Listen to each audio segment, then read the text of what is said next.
queria saber o seguinte do senhor. Na sua visão de FMI, o senhor acha que o FMI ele é usado como um instrumento de imposição da hegemonia americana no mundo? Como é que o senhor descreve esse processo?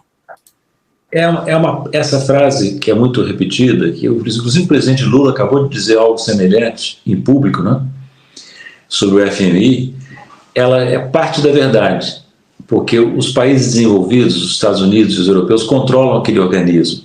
Os processos decisórios são desenhados de tal maneira que eles têm a maioria requerida para aprovar, para vetar.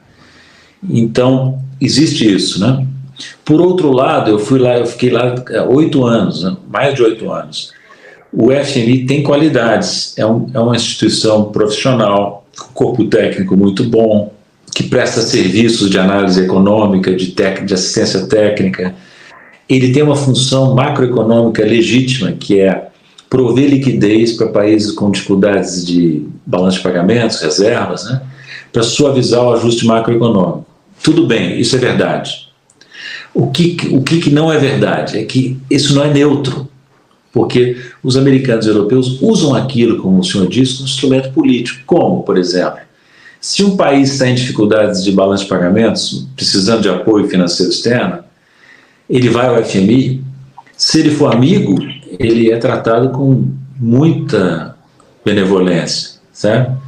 Mas se ele é considerado hostil, se ele é considerado hostil aos interesses americanos e europeus, ele não chega nem na porta, não chega nem na diretoria o pedido de apoio, porque os americanos indicam claramente que não vão aprovar, em aliança com os europeus, australianos e japoneses, entende?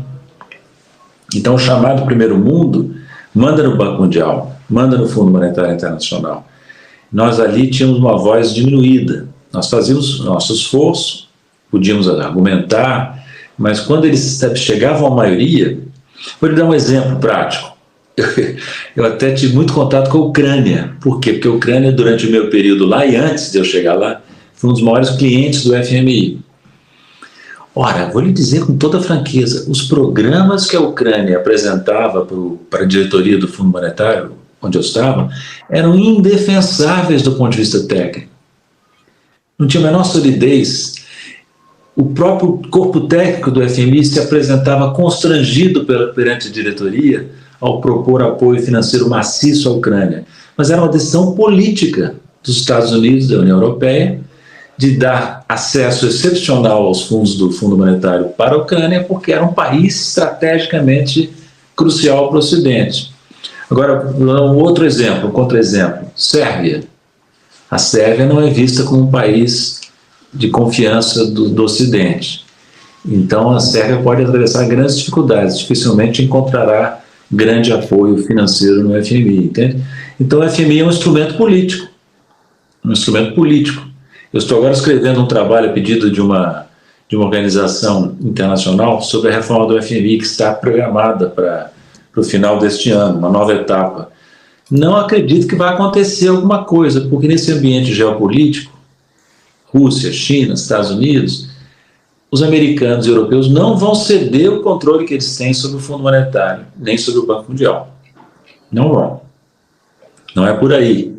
Nós podemos até melhorar o fundo, melhorar o Banco Mundial, contribuir para isso, mas não podemos ter ilusões de que os americanos e europeus vão ter um acesso de solidariedade internacional e compreender que eles têm que ceder espaço para as nações emergentes. Não vão. Principalmente não querem que a China suba dentro do Fundo Monetário e do Banco Mundial. Essa é a realidade, entende? O resto é fantasia, né? Conversa para boi dormir.